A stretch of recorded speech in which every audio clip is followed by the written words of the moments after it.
Diolch ni wedi. Diolch yn y ti o ddew unwaith eto am y fraint o gael dod ger dy fron ni'n cyflwyno'n hoedfaith ofod. Tydyn plith tywallt ysbryd anna. Ni'n gofyn hyn o drwy enw ac eiliant yn harflwyd Iesu Grist. Croeso gwasanaeth ar ôl yr oedfa fe fydd na baned drws nesaf yn y neuad. Bydd'n hoedfa nesaf nawn Sul ym hanner awr wedi 3. Wrth ni gymryd y casgliad, gwn ni aros ar ein heistr i ganu Emynau 20 a ddolwn ddiw ein harglwydd mawr mewn parch a chariad yma nawr. Emynau 20.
Darlleniad o'r Efengyl yn ôl Ioan y 5ad benod. Yn dechrau darllen yn adnod 24. Ioan 5 adnod 24. Yn wir medda fi chwi, y neb sydd yn gwrando fy ngair i ac yn credu'r hwn am hanfonodd i a gael fywyd tragwyddol ac ni ddaw i farn, eithir fe aeth trwodd y farwolaeth i fywyd. Yn wir medda fi chwi, y mae'r awr yn dyfod ac yn awr y mae, pan glywor meirw lef mab diw, a rhai a glywant a fyddant byw. Canis megis y mae gan y tad fywyd ynddo hunan, felly rhoddes e fe i'r mab hefyd fod ganddo fywyd ynddo ei hun. Ac aroddes awdurdod iddo i wneithio'r barn hefyd, oherwydd ei fod yn fab dyn. Na'r y feddwch am hyn, canis y mae'r awr yn dyfod yn yr hon y caiff pawb ar sydd yn y beddau glywed ei leferydd ef, a hwy a ddeiant allan. Y rhai a wnaethant dda i atgyfodiad bywyd, ond y rhai a wnaethant ddrwg i atgyfodiad barn.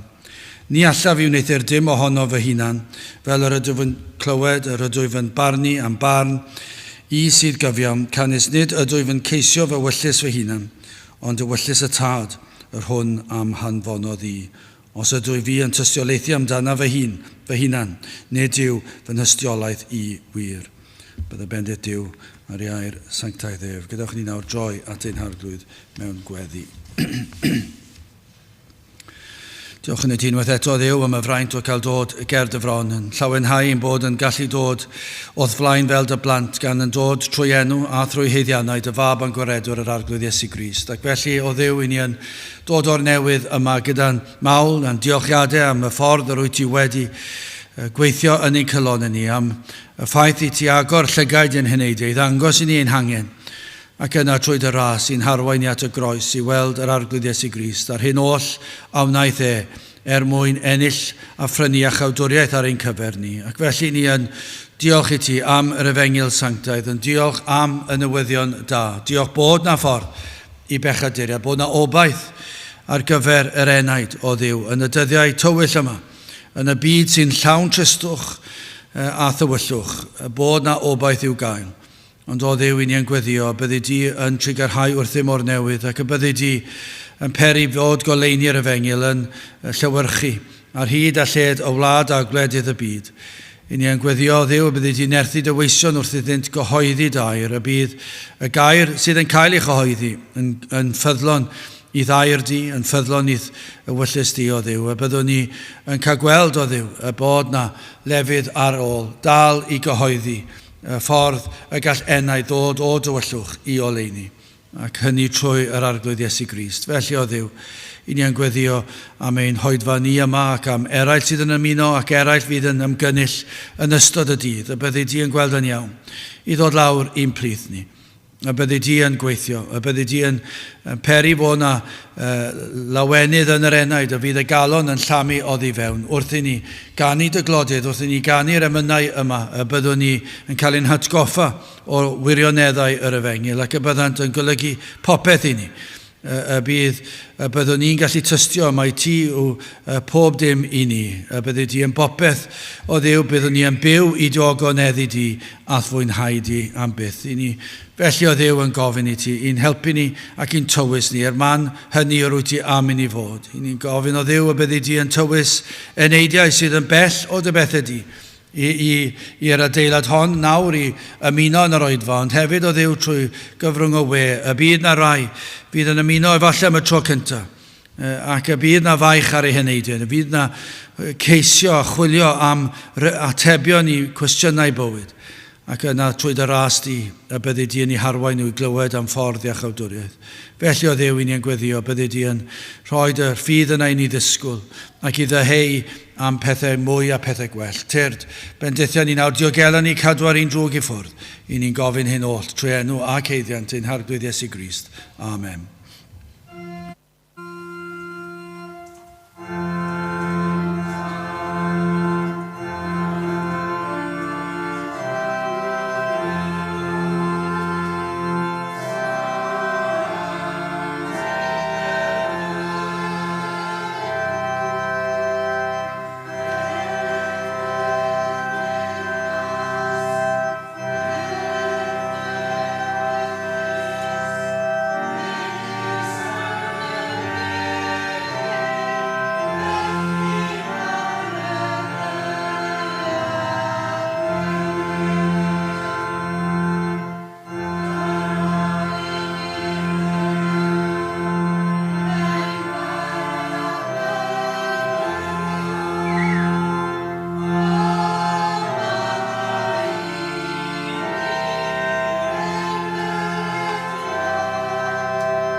Dewch ni canu emerydd 554, boed fy nghalon I ti'n demel, boed fy ysbryd I ti'n nith. 554 gen I sefyll i'w chanu.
Bydd naw yn testyn o'r efengil nôl Ioan y 5 benod, gadnod 25. Ioan 5 adnod 25. Yn wir, meddaf I chwi, y mae'r awr yn dyfod ac yn awr y mae, pan glywor meirw lef mab diw, a'r rhai a glywant a fyddant byw. Mae dechrau'r adnod blaenorol. Fel hon yn defnyddio'r geiriau yn wir, meddaf I chwi. Ac bob tro mae'r geiriau yna'n cael ei ddefnyddio, mae'n pwysleisio pwysigrwydd yr hyn sydd yn mynd I cael ei ddweud. Mae yna rhyw bwysau arnom ni I wrando, I gymeryd sylw, bod yna les yn mynd I ddod ohono. Bod yna led yn ni I rhoi pwysau, hwnna ddim yn rhywbeth sydd yn boblogaidd heddi, does dim hawl dyn ni roi pwysau ar unrhyw un, hyd yn oes yw yn beth da ac yn beth cywir. Ond eto gyd, sut ych chi'n osgoi efo'n hyn? Mae yna rhyw bwysau yn does. Ac mae e'n iawn I roi pwysau ar bobl, I ddeffro ac I gymeryd sylw. Mae fel petai'r Iesu yn dweud, rwyf yn eich sicrhau yn y modd mwyaf difrifol. Ac yna mae'n mynd mlaen I ddweud beth sydd ganddo fe ddweud. Hynny yw, mae'n dweud yn y ffordd mwyaf difrifol, mae gen I rhywbeth andros o bwysig I ddweud wrthoch chi. A fedrai ddim pwysleisio fe fwy. Ac mae angen I chi wrando. Mae e mor bwysig, mae e'n fater difrifol. Dyw e ddim yn fater ysgafn, allech chi ddweud mae'n sawl ffordd, dyw e ddim yn rhywbeth ysgafn. Dyw e ddim yn fater I chi ystyried fel opsiwn o blith llawer o opsiynau. Ond nid yna, siwr o fod yw crefydd heddi, yw rhyw fath o opsiwn o ydych chi eisiau dewis rhyw lwybr arbennig ac gewch chi ddewis o amryw opsiynau a penderfynwch chi pa un sy'n eich siwtio chi. Dyna ar y cyfan wedi symleiddio'r peth, falle gor-symleiddio ychydig, ond dyna beth yw'r sefyllfa, rhyw fath o ddewis o opsiynau. Ac hyd yn oed fewn Cristnogaeth, mae e bron iawn yn hynny, ond yw e? Mae e bron iawn, mae hwn yn opsiwn I chi I ystyried yr efengil ni'n pregethu fan hyn, ond mae yna bobl yn rhoi yr efengil yn Iesu Grist, a mae'n opsiynau eraill I gael. Bron iawn, fel yma cymdeithas, fel yma'r eglwysi heddi, bod yna rhyw opsiynau. Os ych chi ddim eisiau'r hen steil, hen ffasiwn fel ni'n I gael, y pregethu a emyn, mae opsiynau eraill I gael. Rhyfedd yn diwe. Achos mae hwnna'n mynd llaw yn llaw mor aml gydag efengil wahanol. Dyw e ddim yn opsiwn. Dyw e ddim yn opsiwn I chi ddewis pa steil I chi'n hoffi. Dyw e ddim yn opsiwn I chi ddewis pa athrawiaethau chi'n hoffi, achos be mae'r Iesu'n dweud fan hyn, yn wir meddaf I chwi, yn y modd mwyaf difrifol. Dwi'n eich sicrhau chi, fod hwn yn fater holl bwysig I chi, ac mae angen I chi glywed, a deall yr hyn sy'n gen I ddweud. A mae wastad yn achos o galondid pan ni'n gweld bod na rai yn gwrando. Ac efallai os ni'n ddim yn siŵr ble maen nhw'n sefyll. A pan ni'n gweld gwrandawiad, mae e'n neud byd o wahanol. Mae wastad yn help. Pan I chi'n gweld, mae yna rhyw randawiad, ond dim dwi'n mynd yn help wrth I chi gyhoeddi'r gair, ond mae e'n galondid I weld, wel, mae yna rhywbeth yn mynd ymlaen fyna. Ond mae rhaid i'r gwrando bod yn dod ag ysbryd o ddeheuad I glywed ac I ddysgu. Nid y gwrando mwyn dadlau a chwestiynu a chwilio am wallau, neu chwilio am wendidau mwyn cyfiawnhau I dull hwy o fyw. Nawr, dwi ddim yn cwestiynu, efallai bydd rheini, yr rhai sydd yn cwestiynu, yn dod maes o law I geisio o ddifri. Ond, I ni'n deheu am cael gweld mwy o bobl yn dod I wrando fel hyn, fel yn y darn sydd yn cael ei ddisgrifio. I ni'n fodlon ac yn ddiolchgar os pobl yn dod I ddechrau gyda. I ni'n fodlon os nhw'n dod ac maen nhw'n dadlau gyda chi. Falle bod hwnna'n arwydd o rhywbeth, ond dwi ddim yn ddigon da, nag yw e? Pan mae pobl yn dadlau gyda chi, ni'n gwybod fe all hwnna arwain iddyn nhw ddod I wir ceisio yn y diwedd. Ond dim yn aml yn yr oes hon. Ond beth I ni wir eisiau gweld yw pobl sydd ddim yn dadlau, sydd ddim yn cwestiynu, ac o'r diwedd, maen nhw ddim yn heibio'r y pwynt yno o dadlau ac chwilio am esgusodion ac cyfiawnhau bydolrwydd, ac o'r diwedd maen nhw wedi dod I rando gyda'r galon. Achos mae'n mor bwysig. Mae yn fater o fywyd a marwolaeth. A falle bod nhw'n gwrando mewn ffordd nad oes dim byd yn bodloni arnyn nhw, nes bod nhw'n derbyn yr heddwch maen nhw'n ei geisio a chyflawniad o'r addewidion. Dyna math o randawiad. Di ni'n mynd I gweld llawer nag un. Hynny yw, ni ddim wedi gweld llawer o bobl yn dod, heb sôn am gweld rhai yn dod a gwrando. Mae mor drist, ond mae mor, mae'r digalondydd sydd yn dod i'n calonu ni o dro i dro pan ni'n meddwl, dyma beth ni'n dyheu amdano, ond ni'n dyheu yn gyntaf am i bobl ddod. Nawr wrth gwrs ar y we, fe all pobl wrando a bod y gwaith mae'n digwydd a ni ddim yn gallu gweld hwnna o gwbl, a fyddwn ni ddim falle'n gwybod hyd tragwyddoldeb. Ond beth i ni am weld yw rhyw fath o effaith, achos mae'n mor bwysig.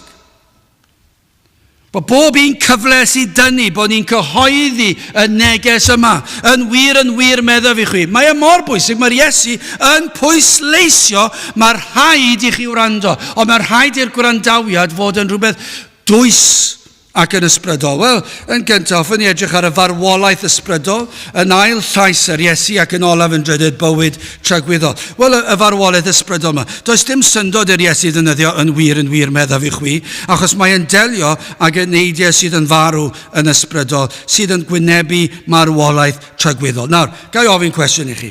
Ydych chi'n gallu meddwl am unrhyw beth mwy pwysig i bregethu amdano? Oes na unrhyw destun arall sydd yn fwy pwysig na delio gyda'r ffaith fod enaid yn farw yn ysbrydol ac yn mynd tuag at marwolaeth tragwyddol. Rhyfeddol nid yw e, yn y byd, i ni'n gweld bod yna pwyllgored i ri a llywodraethau gyda'i isbyll bwyllgorau ac maen nhw gyd yn dod i gilydd ac yn trafod ac yna pob math o faterion maen nhw'n trafod, rai pethau weddol pwysig a pethau i wneud â diogelwch o wlad, pethau i wneud gyda iechyd o wlad, gyda addysg o wlad, gyda economi'r wlad, a mae'r pwyllgorau mae gyd yn dod i gilydd.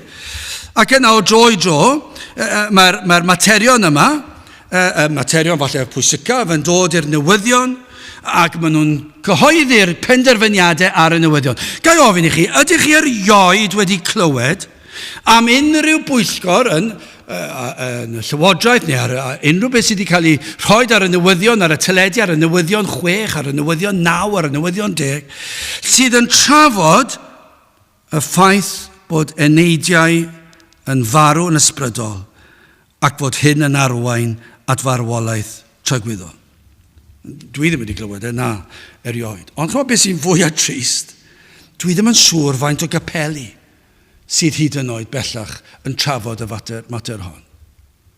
Dwi ddim yn gweld faint o hyd yn oed gapeli sydd yn honni fod yn efengyloedd, sydd yn dod ati ac yn gweld rhaid i ni ddelio gyda'r materion yma. Mae lot o gapeli efengyloedd yn dysgu pobl, Cristnogion, pobl maen nhw'n meddwl sydd wedi dod yn Cristnogion rhywsut, sut maen nhw wedi dod yn Cristnogion, dwi ddim yn gwybod, achos nhw'n siŵr o fod ddim wedi clywed unrhyw bregethu am yr efengyl, ac felly rhywsut maen nhw'n dod i gredu rhywbeth. Ac felly mae'r capeli'n cymryd yn gael tal bod nhw'n Cristnogion, gan bod nhw'n dod i'r capel, maen nhw'n cario Beibl, maen nhw'n gwisgo yn addas neu beth bynnag yw e, maen nhw'n eistedd lawr, ac nawr maen nhw'n Cristnogion, ac nawr i ni'n dysgu nhw sut i fyw fel Cristion o fewn cymdeithas. Ond dwi ddim yn gwybod faint maen nhw'n deall o'r efengyl. Faint o gapeli sy'n pregethu'r efengyl. Faint o bregethwyr sy'n dweud o'r bobl sut i ddod yn Cristion. Achos mae'r Iesu'n dweud yn wir meddaf i chwi. Mae hwn mor bwysig.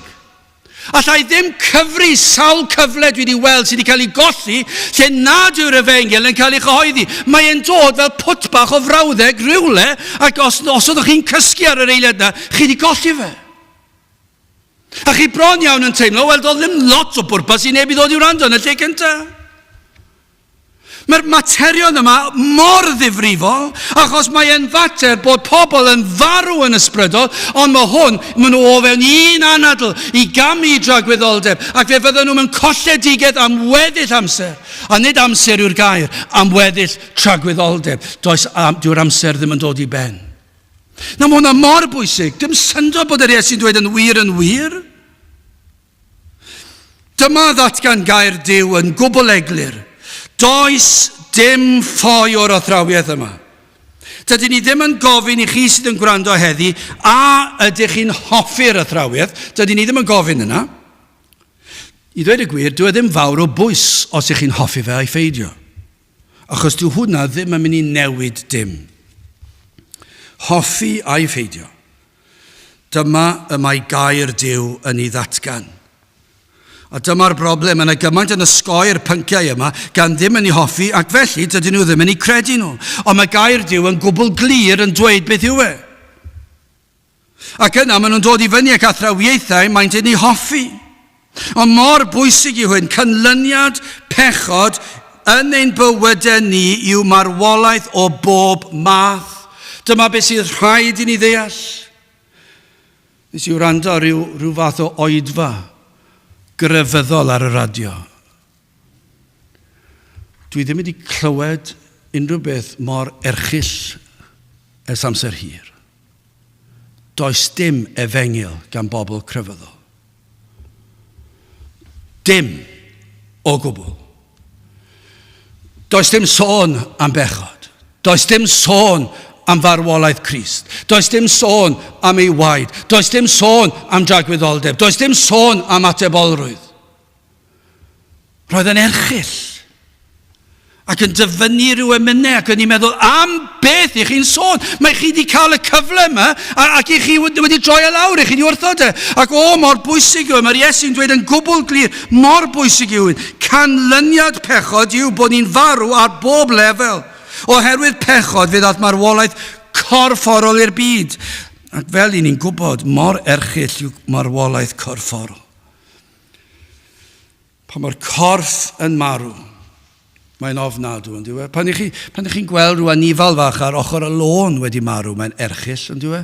Mae'n drist. Does dim bywyd na. Does dim anadl na. Does dim ymateb yna. Does dim byd yna. Ond pan mae person yn marw, mae'n druenus. A be ni'n gwybod yn ôl gair Duw yw, dyma yw canlyniad pechod addag efa. Fe ddaeth marwolaeth i'r byd oherwydd pechod. Ond mor druenus, mae hwnna'n erchyll, y farwolaeth corfforol, ond mae'r farwolaeth ysbrydol, mae hwnna mor ofnadw, achos mae'r farwolaeth ysbrydol, hynny yw lle dydyn nhw ddim ag unrhyw cysyniad, unrhyw ddealltwriaeth o'r efengyl o gwbl. A mae hwnna'n arwain at y farwolaeth dragwyddol, at y farn. Na mae hwnna'n ddifrifol tu hwnt. Ac i ni'n gweld canlyniadau hyn o'n cwmpas yn ddyddiol. Pobl yn byw eu bywydau heb unrhyw ymwybyddiaeth bod nhw'n farw yn ysbrydol. Maen nhw wrth gwrs bod nhw'n gwybod bod nhw'n mynd i farw'n gorfforol, ond dyn nhw ddim yn sylweddoli bod hwnna'n golygu bod nhw'n farw'n ysbrydol a'i fod e'n mynd i arwain at farwolaeth dragwyddol. Dyn nhw ddim yn ymwybodol o'r peth. Maen nhw'n byw, maen nhw'n bodoli, maen nhw'n wir. Ond maen nhw'n meddwl bod nhw'n byw i bywydau i'r eithaf. Ond bodolaeth yn unig yw e. Ac yn mynd o bleser i bleser, o bryd bwyd i bryd bwyd. Sicr dydyn nhw ddim yn mwynhau bendithion Duw sydd o'i cwmpas. Dydyn nhw ddim yn mwynhau'r greadigaeth fel y gall y Cristion fwynhau. Ac yn gweld ôl llaw Duw. Dyn nhw ddim yn mwynhau bendithion tymhorol o deulu a chyfeillion. Dyn nhw ddim yn mwynhau rhain. Dyn nhw ddim yn cydnabod bod rhain oll yn dod o Dduw. Ac felly, dyn nhw ddim yn gweld gwir llawnder y bendithion yma. Ond yn sicr, does dim mwynhad o'i bresenoldeb chwaith nac yn cael cymdeithas ag ef. Ac felly, does dim hefyd gwerthfawrogiad o'i fab Iesu Grist.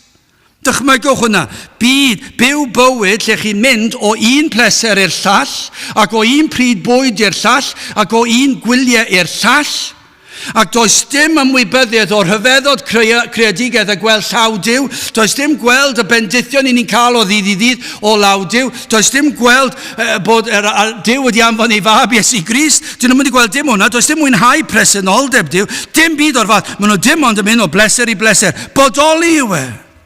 Maen nhw'n farw. Maen nhw'n rhodio ar hyd ffordd iddyn nhw sydd yn edrych yn iawn ac yn dderbyniol. Ond mae'r ysgrythur yn dweud i diwedd i'w distryw. Does dim ymwybyddiaeth o hyn. Yn wir medda fi chwi, mae'r awr yn dyfod ac yn awr yma plan glywor meirw lef mab Duw. Dw hwnna ddim yn gwneud synwyr, nag yw e? Dyna beth sy'n mor hyfryd am air Duw. Mae gymaint o air Duw dwi ddim yn gwneud synwyr. I ni sy'n bechaduriaid. Ond wedyn ni, mae e'n gwneud perffaith synwyr. Ac yn sicr y Cristion sydd wedi dod i weld yr efengyl, mae'n gwneud synwyr. Ond eto i gyd esbonio fe, dwi ddim yn gwneud synwyr. Ar y darlleniad cyntaf, sut gall y meirw glywed? Sut mae hwnna'n bosib? Achos mae'n dweud, pan glywor meirw lef mab Duw. Mae'n anhygoel, sut mae hwnna'n bosib? Achos fe allech chi cael y pregethwr gorau posib, allech chi cael Dr Martin Lloyd Jones fan hyn bore yma, bydaw yma, allech chi gael e fan hyn yn sefyll ac yn esbonio, achos allai ddweud hyn, bron bob un pregeth wedi clywed gan Lloyd Jones, allai ddweud hyn, bron yn sicr, bron cant y cant, dwi ddim yn gallu meddwl am unrhyw achlysu lle dwi wedi meddwl, beth oedd yn sôn. Bob tro dwi wedi clywed. Dwi'n meddwl, wel, bron bob brawddeg wedi bod o fydd i'r enaid. Petach chi'n cael Dr Martin Lloyd Jones yma, neu Spurgeon yma, petach chi'n cael nhw yma, un o'r ôl y llall. Ac maen nhw'n esbonio ac yn pregethu y neges fwyaf clir posib. Ac eto, nid yw'r enaid marw yn cael ei symud. Does dim ymateb, does dim diddordeb. Mae'n anhygoel, mae'n wir, dyna'r gwirionedd y peth. Maen nhw'n farw, bydden nhw ddim yn gallu gweld beth yw'r ffys. Bydden nhw ddim yn gweld y cyffro, mae'n nyth Cristnogio. Mae Dr Martin Lloyd Jones yn pregethu. A mae pawb yn dod, a mae lle'n llenwi, fel oedd yn yr hen ddyddiau. Ond bydde rhywun sydd ddim yn Gristion, rhywun sydd rhywun sydd ddim yn ceisio, bydden nhw ddim yn gallu gweld unrhyw beth. Allen ni roi allen ni ddewis unrhyw bregeth, allan o unrhyw un o'r aidd yn pregethu, a roed ei rhywun, ac yn gwybod fydd hwnna'n llesol. Ond i'r enaid marw, fydd nhw'n gweld dim. Dim yw dim. Sut yn y byd y gall y meirw glywed? Chos dyna beth mae'r Iesu'n dweud. Mae'n dweud y peth mwyaf pwysig, ond dweud ddim yn gwneud synwyr. Mae'n dweud bod ni'n farw yn ysbrydol, a mae'n dweud bod rhaid i ni gallu clywed a gwrando, ond sut mae'n bosib, mae'n anhygoel. Ac felly rhaid i ni ddod i'r casgliad, rhaid i rhywbeth ddigwydd mwyn iddynt allu ymateb, i allu gwrando, i allu clywed. Dyna beth sy'n rhaid i ni ddod i'r casgliad, a dyna beth mae gair Duw i gyd yn dweud wrthyn ni. Mae cyflwr enaid yn driennus, mae e'n fater o farwolaeth a bywyd. Dyna pam sy'n rhaid manteisio bob un cyfle i gyhoeddi'r Efengyl. Dweud wrth bobl sut mae dod yn Gristion. Beth yw fod yn golledig i ble chi mynd? Mae yna farn, dyna beth yw'r Efengyl.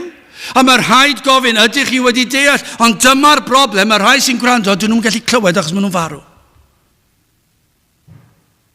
Mae'n benbleth yn diwy. Mae gyda chi ni symud mlaen. Achos mae'n nhw rando rhywbeth. Felly yn ail, llais yr Iesu. Yn wir, medda fi chwi. Y mae'r awr yn dyfod. Ac y nawr, nawr, pan glywor meirw lef mab Duw, sef yr Iesu. Yr rhai a glywant a fyddant byw. Rhaid felly, i ni wedi dod i'r casgliad, mae'r rhaid i wyrth ddigwydd. Dyna pam, nid mater o ddewis yw, mater o wyrth. Dyw'r meirw ddim yn gallu clywed, ddim yn gallu gwrando. Does dim syndod felly bod y meirw, yr rhai digred, yn byw fel ag y maen nhw. Gras cyffredinol yw os maen nhw'n byw mewn ffordd sydd yn siwtio ni, achos ar y cyfan fydden nhw ddim, bydde llywodraethau yn gwneud i'r rheolau gwarthus, a mae'n rhyfedd sydd yw'r eglwys ddim yn deall hyn, dyw'r llywodraethau sydd yn rheoli'r gwledydd y byd, dyn nhw ddim yn deall, maen nhw'n farw yn ysbrydol, dyn nhw ddim yn clywed nac yn deall gair Duw, ac felly maen nhw'n mynd i wneud i'r rheolau a'i deddfau nhw yn groes i air Duw. Ac felly ateb y broblem yw iddyn nhw ddeall yr Efengyl, i glywed yr Efengyl, ond fedra nhw ddim. So felly mae'r rhaid i wyrth ddigwydd. Dyna mater, dyna pwnc ein cwrdd y gweddi ni, o Dduw Graslon, agor clistiau'r byddar. Dyna'r ateb, does dim ateb arall. A beth sy'n rhaid i ni wneud bod yn ffyddlon pregethu'r Efengyl? Mae'n eitha syml, dwi ddim yn anodd nag yw e. Sut yn y byd mae'r eglwys wedi colli'r weledigaeth, dwi ddim yn gwybod. Mae Satan wedi gwneud rhywbeth, ond dwi e?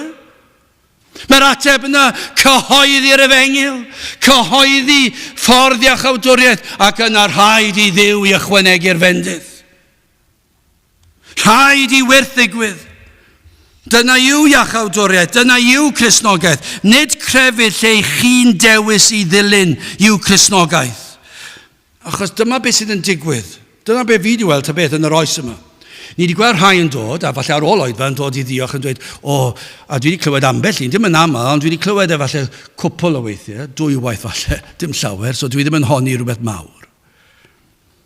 bod nhw wedi dod I gredu yn ystod yr oedfa.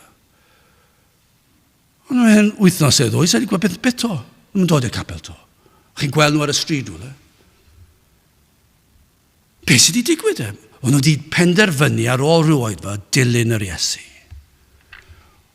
Wedi cael ei symud gan rhywbeth, ac yn enwedig os yw oedfaon yn fwy emosiynol I naws, fydd pobl yn cael ei perswadio I ddilyn yr Iesu am gyfnod o leia.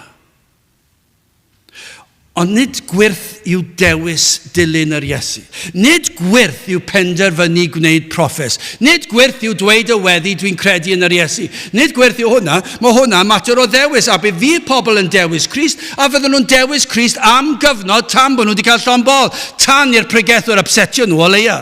A tan I rywun yn y capel upsetio nhw, ac yna maen nhw'n pacio bags a maen nhw'n mynd I ffwrdd. Dyna'r broblem, dyna'r yw sefyllfa fel arfer, neu pan fydd na bwysau, os na pobl ifanc yw fydd I ffrindiau nhw mynd I ffwrdd dros y penwythnos, ac yna fydden nhw'n teimlo, dwi'n colli gwyliau arall, achos maen nhw'n mynd I ffwrdd ar y sil, ac yna maen nhw'n wyliau arall mewn rhai misoedd, maen nhw'n colli fy to, nes yn y diwedd maen nhw'n sylweddoli, mae dilyn yr Iesu yn costio. Dwi wedi colli 3 gwyliau nawr. Achos dwi ddim yn torri'r sabath. Beth am gyfaddawdi tipyn? Beth am fynd ar y sil? Ac yna mae rhaid mynd gyda nhw'r llefydd maen nhw'n mynd I fita gyfed. Achos chi ddim eisiau bod ar ben eich hunan. Ac ymhen amser, maes o law, dyw dilyn yr Iesu ddim fel y gyroedd. Dwi ddim o'r selog nawr. Ac felly, be chi'n gweld yw, dyn yn dewis, ond nid yna yw yr neges mae Iesu Grist yn ei roed I ni. Dydych chi ddim yn dewis dilyn yr Iesu. Rhaid I Dduw fod ar waith trwy nerth yr ysbryd glân. Heb ymyrraeth o Dduw, does dim gobaith. Nid yw hyn wedyn yn esgus, dwi ddim yn esgus I chi gario ymlaen heb I geisio. Dyna yw'r dryswch a dyna yw'r dirgelwch. Pan I ni'n dweud fedrwch chi ddim gwrando, I ni dal yn dweud wrthych chi wrando. Pan ni'n dweud wrthych chi, dydych chi ddim yn gallu ceisio achos chi'n farw, ond ni'n dweud wrthych chi geisio. Ac mae'n berffaith gywir. Mae'n rhaid I chi, ac mae'n digwydd. Dyna yw tystiolaeth bob Cristion. Fe ddeithon nhw I sylweddoli, fedra I ddim ceisio, ond maen nhw'n ceisio. Fedra I ddim clywed a gwrando, ond maen nhw'n dechrau gwrando. Mae'n ddirgelwch y tu hwnt i'n deall I, ond mae yna gyfrifoldeb arnoch chi I geisio ac I wrando ac I alw arno fe. Peidiwch a defnyddio'r esgus eich bod chi'n farw. Rowch hwnna o'r neilltu am eiliad. Achos os na faich ar eich calon chi, mae mor galonogol. Achos os felly, mae'n arwydd fod yr arglwydd wedi dechrau gwaith. Achos rhaid i'r arglwydd agor y glist I allu gwrando ac I agor y lygad mwyn allu gweld. A rhaid i'r ysbryd glân blannu hedyn o fywyd a sancteiddrwydd mwyn ein bywhau ni. Rhaid iddo fe wneud y gwaith yna I gyd. Ond dyma yw cyffro'r efengil. Gai ofyn I chi, os I chi wedi dechrau holi a cheisio, gai ofyn I chi hefyd, ydych chi wedi dechrau ofni hyd yn oed? Neu a yw pwysau'r byd ar eich enaid? A ydych chi'n ofni marwolaeth ac o'r diwedd yn dechrau ceisio atebion? A oes modd cael heddwch? Falle bod yna rhai wedi dechrau teimlo brynt ni a bod eich pechod yn pwyso'n drwm. Achos os yw'r arglwydd wedi plannu'r hedyn o fywyd a sancteiddrwydd yn eich enaid ac wedi dechrau gwaith yn eich enaid, yna fe fydd yn ei gwblhau. Dyna sy'n mor gyffroes fan hyn. Os oes yna rhyw bwysau ar eich enaid, oes na cwestiynau'n dod ac I chi di stopio dadle, a chi di stopio chwilio am wendidau, a chi di stopio chwilio am esgusodion I chi beidio dod i'r cwrdd, ac I beidio, a bod chi'n cael gwneud rhai pethau. Ond nid yna'r Cristnogion modern heddi, maen nhw'n chwilio am bob math o adnodau I gyfiawnhau yfed, I gyfiawnhau partion, I gyfiawnhau cydfyw cyn priodas, I gyfiawnhau pob math o bethau. Cyfiawnhau pyd o cadw'r sabath, cyfiawnhau pyd o dod I cwrdd gweddi. Wastad yn chwilio am ryw esgus. Ond os o'r diwedd mae'r esgusodion yna wedi mynd, a'r unig beth sydd ar eich enaid chi, Dduw graslon, rho heddwch I fi. Dwi ddim yn gwybod beth I wneud. Dwi'n teimlo fy mhechod, dwi'n teimlo'n euog, dwi'n teimlo'n golledig, a dwi ddim yn dadle, dwi'n heiddi fod yn golledig, dwi'n heiddi barn. Pan dwi'n meddwl am y pechodau dwi wedi gwneud, dwi'n heiddi'r gosb, dwi ddim yn dadle yn erbyn y gosb dim mwy, dwi'n heiddi'r gosb. Dydw i ddim yn heiddi cael bod yn Gristion, a dyna'ch esbryd chi yna. Os felly, mae hwnna'n arwydd ond diwedd bod yr arglwydd wedi dechrau gwaith yn eich enaid, a trwy ras ef nawr. I chi'n dechrau ceisio, ac nawr o'r diwedd bod na modd i chi glywed ei laisau, achos mae yna rhywbeth i digwydd. O'r diwedd i chi'n dechrau gwrando, ddim yn cweryla. Dyma'r emyn fod ni'n canu ar y diwedd, gyda grandewch ar y geiriau yma. Dyma beth sy'n digwydd pan mae'r ysbryd glân wedi agor y glist. Llais hyfryd rhad ras sy'n gweiddi dihangfa. Dyma beth mae'r enaid eisiau clywed. A mae'r un sy'n ceisio iachawdwriaeth, dyn nhw ddim eisiau clywed sut mae Cristion fod i ymdopi â bywyd. Be mae'r enaid sydd wedi cael ei dwysbigo, mae eisiau clywed sut fedrai cael heddwch a Duw. Sut fedrai cael maddeuant pechodau. Sut fedrai fod yn saff i tragwyddoldeb. Sut fedrai fyw i ogoneddu Duw, fedrai ddim wneud e. Dwi ddim yn gallu, dwi wedi trio, dwi ddim yn gallu. Ond yna, dyma beth yw'r wyrth. Llais hyfryd, rhad ras, sy'n gweiddi dihangfa. Dyna beth mae'r ceisiwr eisiau clywed. Oes na modd cael dihangfa? Llais hyfryd, rhad ras, sy'n gweiddi dihangfa. Ynglhwyfau mab Duw bechadur. Mae noddfa i olchi a flendyd a phechod yn hollol. Fe redodd ei waed yn ffrydiau a chysyllt. Am emyn. Wel, mae pob emyn yn anhygoel, dyn nhw. Chfi darllen yna to. Rhag on bod rhywun ar y we. Am y tro cyntaf falle, neu falle mae canfed tro, yn gwrando ac yn dyheu am faddeuant. Ond wedi trial i gorau wneud hunan yn Gristnogion, ond yn methu. Ond o'r diwedd maen nhw'n clywed rhyw lais yr Iesu. Llais hyfryd rhad ras sy'n gweiddi dihangfa. Ynglhwyfau, dyma sut mae modd i chi gael e. Ynglhwyfau mab Duw bechadur, mae noddfa i olchi a flendyd a phechod yn hollol, fe redodd ei waed yn ffrydiau a chysol. Mae modd i chi cael eich golchi'n lan yng ngwaed Iesu Grist. Fe ddath Iesu Grist i olchi chi'n lan. Dyna beth mae eneidiau eisiau clywed. Hallelujah i'r oen, bwrcasodd ein pardwn. Nôl croesi'r iorddon yn drachefn ni a'i molwn. Ar angau ac uffen cadd lawn fuddigoliaeth. Mae hwn yn gymaint o ryddhad i'r enaid, lle mae'r ysbryd glân wedi dechrau gwaith ac wedi agor i lygaid ac agor i glistiau ac mae'n clywed pethau am y tro cyntaf. Mae'n dod fel gymaint o ryddhad, bod na ddihangfa, ond dyma'r ryddhad, ar angau ac uffen cadd lawn fuddigoliaeth. Mae wedi ennill y frwydr. Mae'r Iesu wedi ennill y frwydr.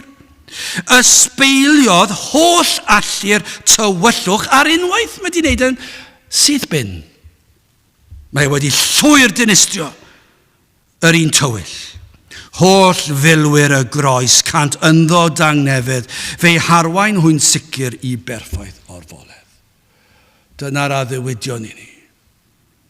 Am lais sydd gan yr Iesu. Mi glywaf dyna'r lais yn galw arna fi i ddod a golchi me ai gyd yn afon Calfari. Gai ofyn i chi, ydych chi wedi clywed llais yr Iesu? Ond chi wybod beth? Efallai ar y cychwyn, falle bod y llais yma, llais yr Iesu ar y cychwyn, i chi'n teimlo i fod yn tarannu'r gyfraith. Achos mae llais yr Iesu hefyd yn gallu dwysbigo yn dyw e. Ac falle ar y cychwyn, dyw e ddim yn beraidd iawn i chi. Llais sydd yn pigo'r cydwybod yn dangos i chi eich heiddiant. Llais sydd yn datgan i chi eich diwedd ac mae hyn sydd yn peri ofn i chi. Falle bod chi wedi dechrau clywed llais yr Iesu, ond chi wedi clywed llais yr Iesu yn gyntaf o ran y gyfraith, bod rhaid i chi fod yn berffaith ac mae hwnna wedi'ch siglo chi. A fod pwysau ei ogrwydd fel mynyddoedd byd, ond yna, o'r diwedd, mae'r elfen hyfryd o'r llais yma.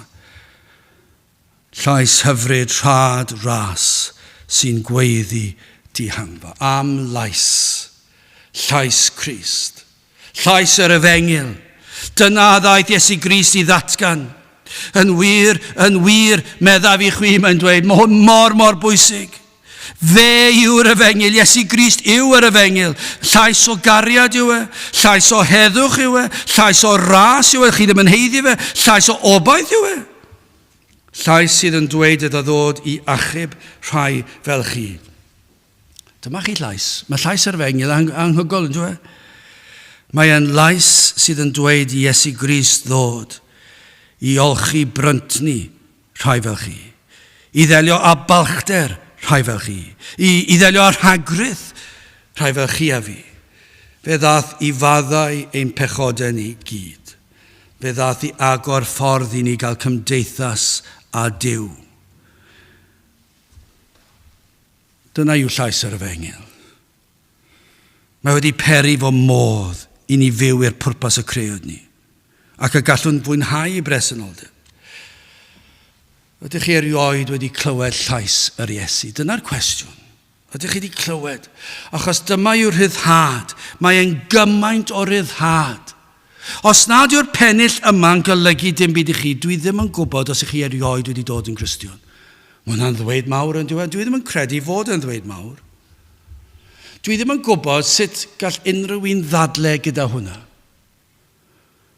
Achos os yw'r ysbryd glân wedi peri bo chi wedi deffro o'ch trwm gwsach ysgyflwr y farwolaeth. Os wedi plannu hedyn o fywyd yn eich enaid chi, ac yna wedi agor clistiau'r enaid, ac agor llygaid yr enaid, yna I chi'n dod yn deheu am atebion, am deheu am heddwch, am ryw obaith, ac yna llais hyfryd dras sy'n gweiddi dihangfa, yng nghlwyfau mab Duw bechadur.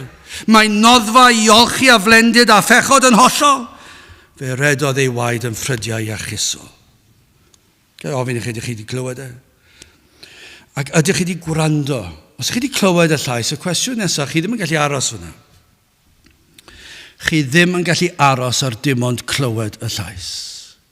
Chos wedyn mae rhaid I chi wrando ar y llais. Ond nawr mae'r gwrando yn wahanol, yn dwi? Gynt yr oedd rhai yn gwrando ac yn chwilio ac yn cwyno ac yn mynd yn ystyfnig ac yn eisiau cwyno ar ddiwedd yr oedfa neu'n dweud neu'n mynd gatra siarad o gwmpas y bwrdd cinio ac yn dweud mae'r disgwyliadau hyn, mae'n galed, mae'n hearnaidd, neu mae'n ddeddfol, neu mae'n hyn a'r llall. Ond nawr, maen nhw'n gwrando ar y llais. Ond nawr mae'r gwrandawiad o'r galon. A maen nhw'n gwrando gyda'i holl nerth. A maen nhw'n dal yn dyn ar bob gair a ddaw i'w clustia. Dyna'r gwahaniaeth. A chi gallu gweld y gwahaniaeth. Mae yna rhywbeth yn digwydd i'r wyneb. Dim bob tro fi na dagrau'n dod, dim bob tro, achos dyw pawb ddim yn neud e felly, ond fyddwch chi'n gweld, mae yna rhyw wahaniaeth. Mae yna rhywbeth wedi digwydd. A gwirth yw hwnna bob tro. Mae wastad yn wyrth. Felly gai ofyn I chi, ydych chi wedi dechrau clywed llais yr Iesu? Ac oedden dod ar rhyddhad I chi weld yn olaf yn drydydd bywyd trygwyddol yn wir meddaf I chwi.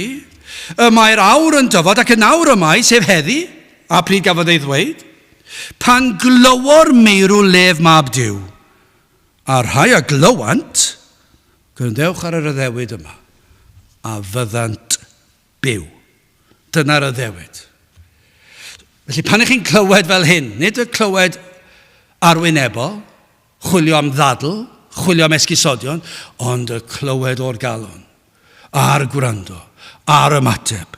A pan mae yna wrandawiad felly a derbyniad, mae yna fywyd yn dod. Be mae'n dweud wrthyn ni bod yna atgyfodiad.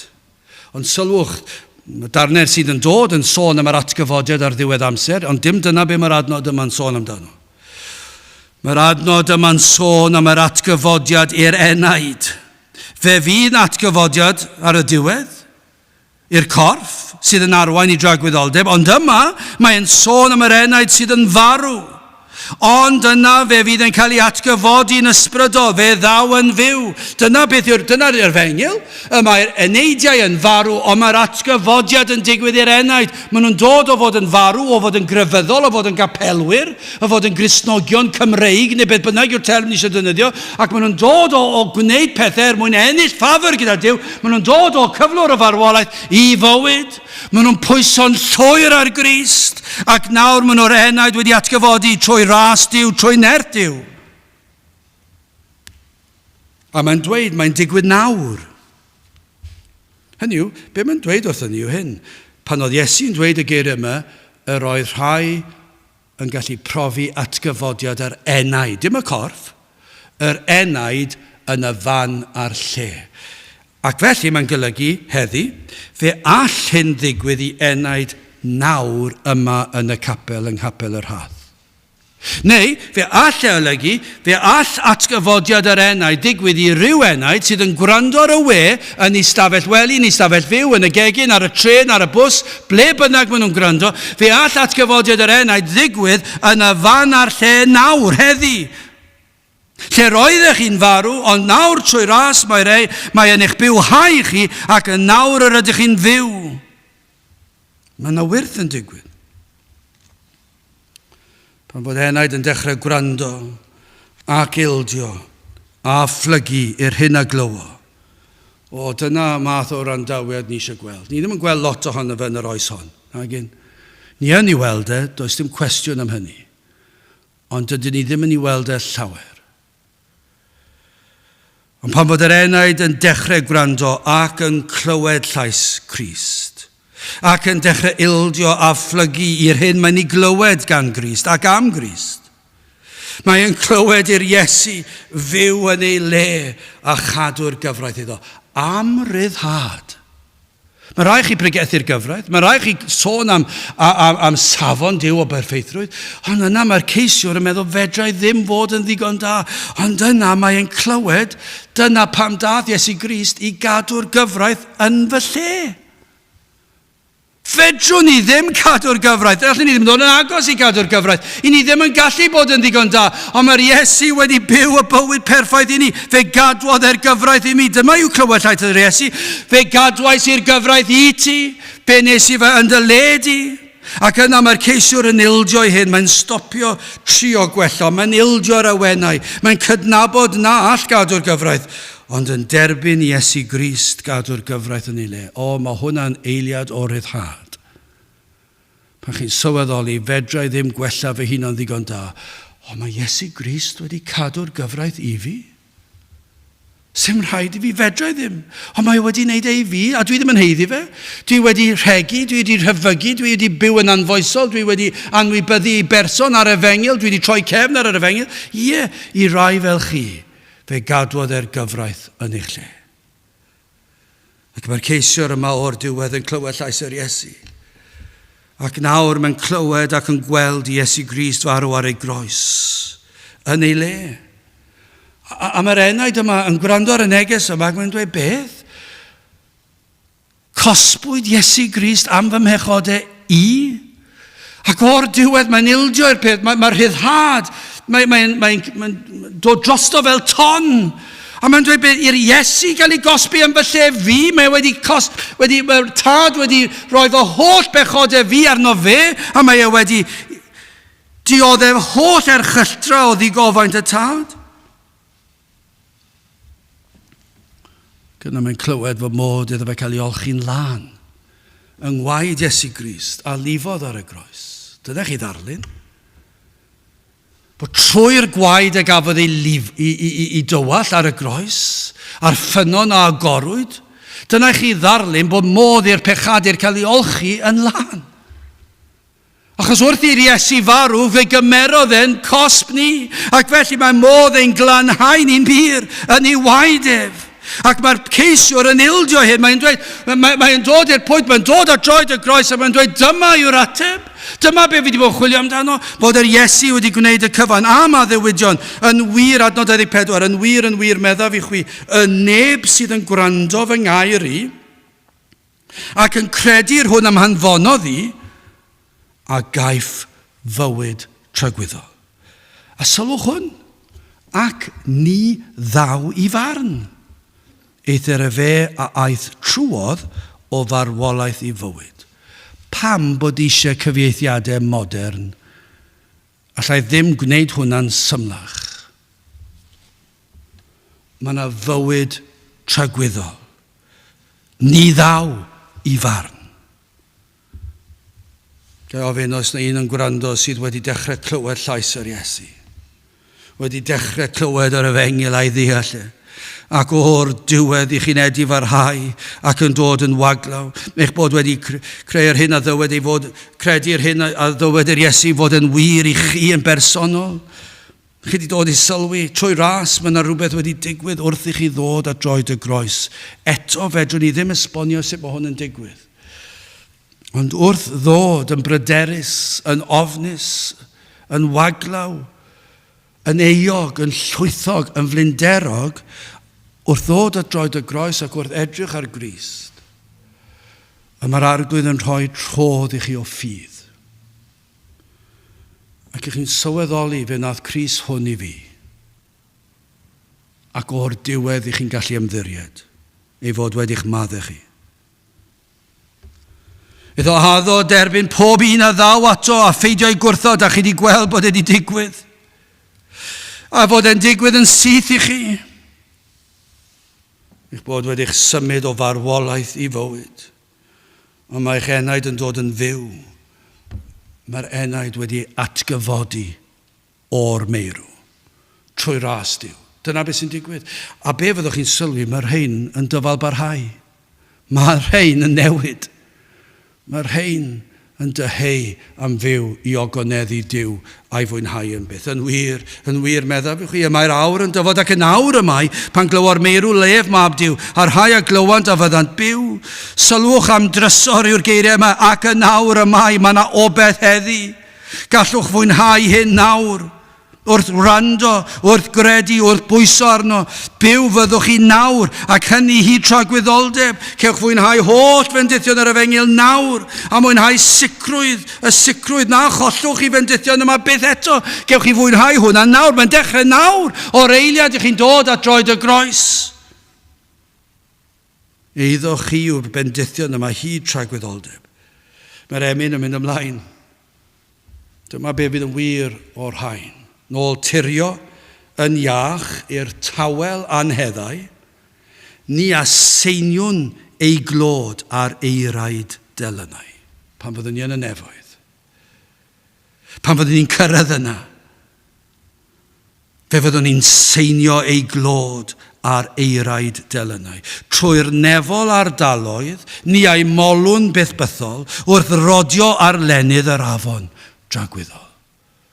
Hallelujah i'r oen, bod casodd ein pardwn, nôl croesi'r iorddonen, dra chefn ni ai molwn. Fe fyddwn ni'n ymuno yn y côr rhyw ddydd, ac yn gweld yr holl addewidion yma, a'r bendithion yma yn cael ei wireddu yn ei llawnder.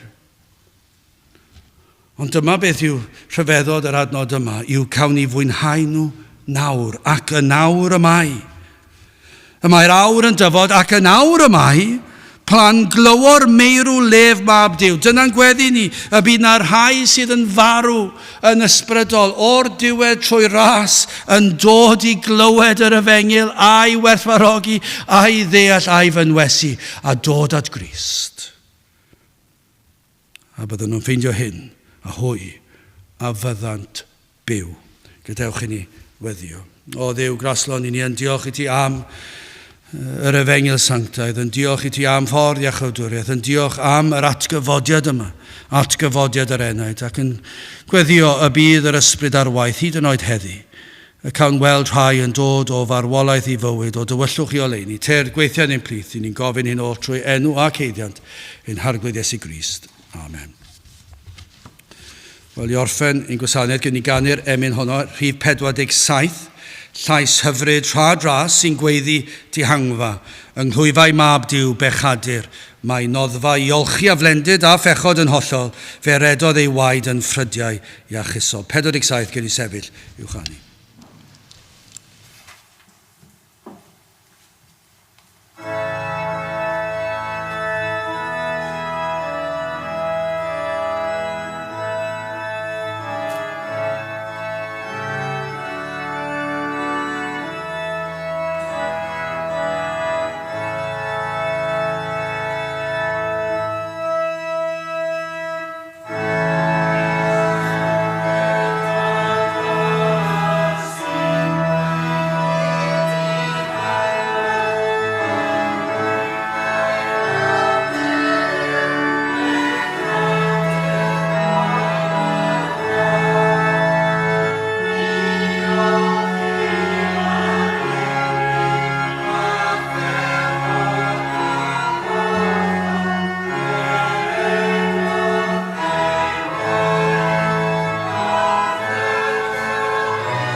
Nawr bydd wedi ras i'n harglwydd Iesu Grist a chariad Duw a chymdeithas yr Ysbryd Glân fod gyda chwi oll hyd byth.